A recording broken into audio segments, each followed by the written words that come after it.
बिस्मिल्लाहिर्रहमानिर्रहीम। अस्सलाम वालेकुम नाज़रीन, मैं हूं फैयाज़ राजा और आप देख रहे हैं आपका अपना यूट्यूब चैनल।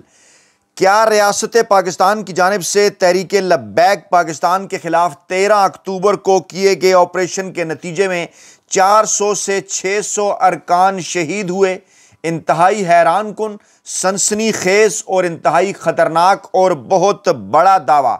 जी हाँ, तहरीक लब्बैक पाकिस्तान के एहतजाज को लेकर, सानिया मुरीदके को लेकर, सानिया 13 अक्टूबर को लेकर मुल्क के army chief general field marshal Asim Munir साहब का नाम लेकर TLP के एहतजाज और शहादतों के हवाले से बहुत बड़ा और इंतहाई ख़तरनाक दावा किया गया है।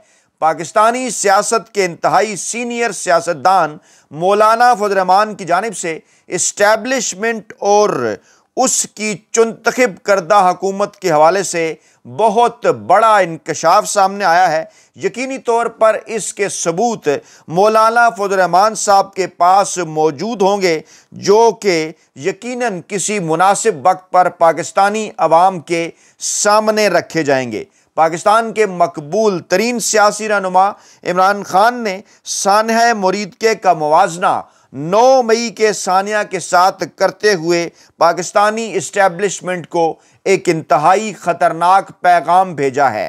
तीनों बड़ी खबरों की तफसीलात रखेंगे आपके सामने, लेकिन वीडियो में आगे बढ़ने से पहले एक इंतहाई ज़रूरी दरख्वास्त या फिर अहम तरीन पैगाम समझ लें।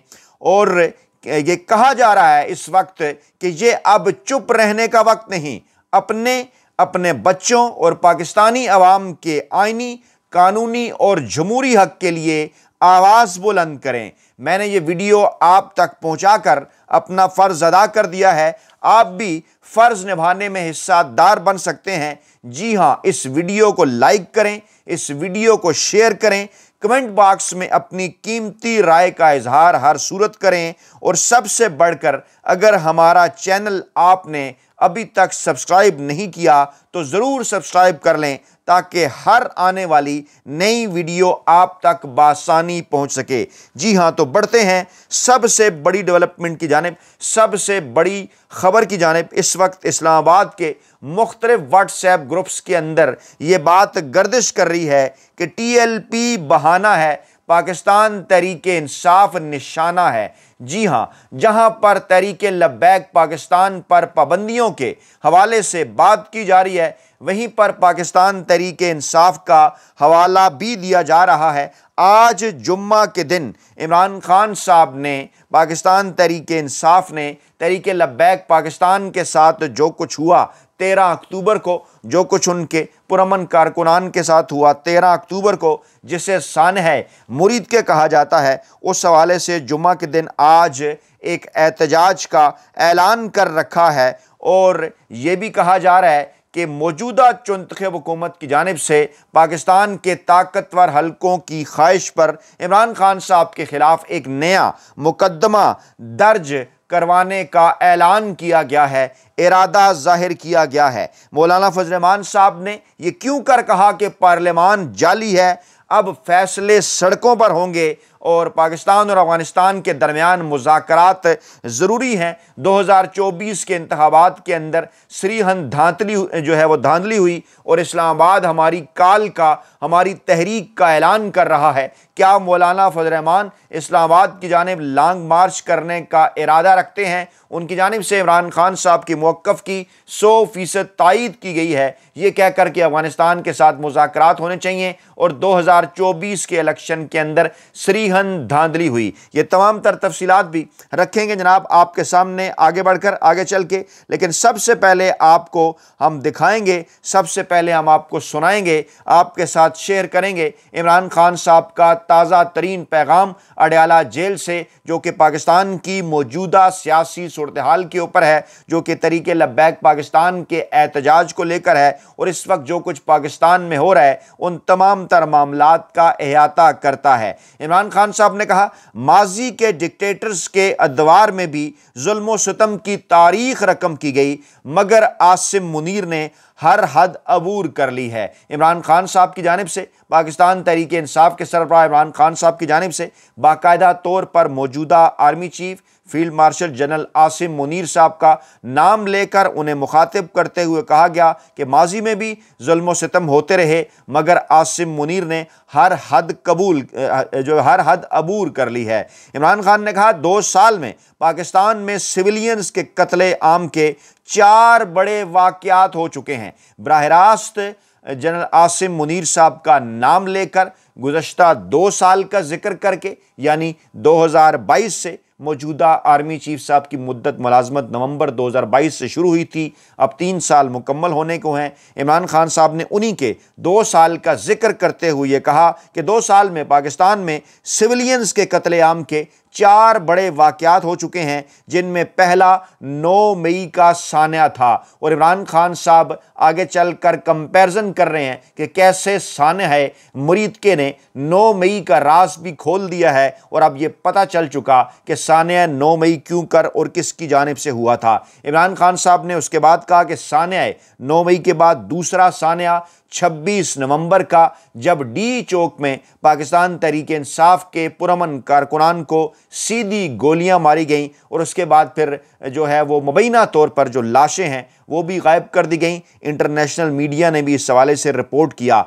तीसरा वाक़या आज़ाद कश्मीर के अंदर हुआ, वहाँ पर जो कुछ रियासती इदारों ने किया वहाँ पर कश्मीरियों के साथ, वो भी आपके सामने है। और चौथा सान्या मुरीद के का कत्ले आम है। जी हाँ, सान्या 13 अक्टूबर को इमरान खान साहब ने तहरीक लब्बैक पाकिस्तान के कारकुनान का इसे कत्ले आम करार दिया। इमरान खान ने कहा अपनी ही अवाम पर ऐसा जुल्म किसी भी मुहज़्ज़ब मुआशरे में नहीं होता। सबसे ज़्यादा बाइस तकलीफ़ बात यह है कि इन तमाम वाक़यात से कोई जो है वो इन तमाम वाक़यात में कोई बैरूनी दुश्मन नहीं, बल्कि अपनी ही पुलिस, अपने ही रेंजर्स और अपनी ही पैरामिलिट्री फोर्स के हाथों अपने ही हमवतनों को बेदर्दी से शहीद किया गया है, जो सोशल मीडिया पर गर्दिश करने वाली वीडियो से साबित है। इमरान खान साहब ने कहा मुझे इस बात की भी बहुत तकलीफ़ और अफसोस है कि कत्लेआम के जितने भी वाक़यात हुए, ना ही इन पर कोई जुडिशल कमीशन बना, ना ही इंक्वायरी हुई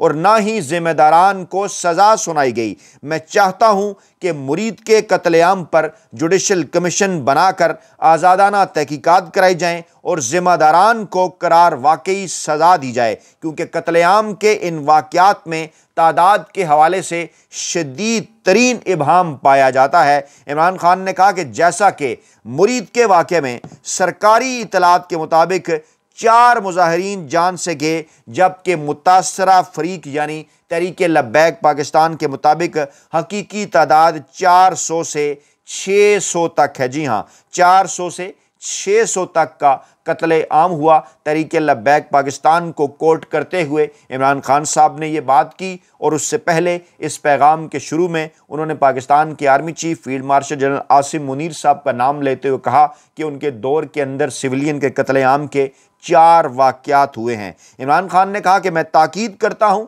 कि खैबर पख्तूनख्वा में हमारे कारकुनान और अवाम बादअज़ नमाज जुम्मा मुरीद के कत्लेआम के ख़िलाफ़ एहतजाजन निकलें। ये किसी एक सियासी जमात नहीं, बल्कि तमाम पाकिस्तानियों का फ़र्ज़ है कि वो इस बर्बरियत के ख़िलाफ़ आवाज़ उठाएँ और जुडिशल कमीशन के क़याम का मुतालबा करें। इमरान खान ने कहा कि इस जुल्म व बर्बरियत का रास्ता ना रोका गया तो बारी बारी सब इसकी जद में आएंगे। जी हाँ, इमरान खान साहब ने तमाम तर सियासी जमातों को जो इस वक्त अपोजिशन के अंदर हैं उन्हें यह पैगाम भेजा है कि बारी बारी सब इसकी जद में आएंगे। इसी कॉन्टेक्स्ट में मौलाना फजल रहमान साहब की इस्लामाबाद की जानिब लॉन्ग मार्च की कॉल को देखा जाना चाहिए। इमरान खान ने कहा पाकिस्तान और अफगानिस्तान के दरमियान बढ़ती हुई कशीदगी बायस तशवीश है। 2 मुस्लिम हमसाया ममालिक के दरमियान लड़ाई किसी के भी मुफाद में नहीं है। दोनों मुल्कों के दरमियान तनाज़ात की लड़ाई की बजाय तनाज़ात को लड़ाई की बजाय मुज़ाकरात के ज़रिए हल करना बेहतर है। जिस तरह यहाँ 3 नस्लों से मुकीम अफ़गान पनागज़ीनों को दहाइयों की मेहमान नवाजी के बाद धक्के देकर मुल्क बदर किया गया है, वो भी इंतहाई अफसोसनाक है। अफ़गानिस्तान हमारा हमसाया मुल्क है, दहशतगर्दी से मुतल्लिक बातचीत से तमाम तर मामलात जो हैं वो हल किए जाएं, दहशतगर्दी से मुतल्लिक मामलात बातचीत से हल किए जाएं। और यही बात आज मौलाना फजल रहमान साहब की जानिब से भी सामने आई। इमरान खान ने कहा कि तारीख से बात साबित है कि डिक्टेटर्स कभी भी अमन नहीं ला सकते, क्योंकि मिलिट्री डिक्टेटर्स को मिलिट्री सलूशन के अलावा कोई और हल नज़र नहीं आता। यहिया खान समेत तमाम डिक्टेटर्स की मिसालें हमारे सामने हैं। ये मामलात सियासतदान मामला फहमी से हल करते हैं, अगर इनसे नहीं होता तो मुझे पेरोल पर रहा किया जाए ताकि देरपा अमन के क़याम और अफ़गानिस्तान से तनाज़े के हल के लिए मैं अपना किरदार अदा कर सकूं। इमरान खान साहब ने एक बार फिर मौजूदा पाकिस्तानी इस्टेब्लिशमेंट को और इस चुंतखब हुकूमत रजीम को एक बहुत बड़ी पेशकश की कि मुझे अगर रिहा किया जाए तो मैं अफ़गानिस्तान और पाकिस्तान के दरमियान अमन कायम कर सकता हूँ। इमरान खान ने कहा कि मुल्की हालात से मायूस होकर पहले ही 30 लाख पाकिस्तानी मुल्क छोड़कर जा चुके हैं। मुल्क से तेज़ी से मल्टीनेशनल कंपनियों का इनखला जारी है। बैरूनी सरमायाकारी आना तो दूर की बात, मुल्क के अंदर से भी सरमाया तेज़ी से बाहर जा रहा है। जब तक मुल्क में अमन नहीं होगा, सियासी इस्तेहकाम नहीं आ सकता, और सियासी इस्तेहकाम की मौजूदगी में मुआशी इस्तेहकाम मुमकिन नहीं।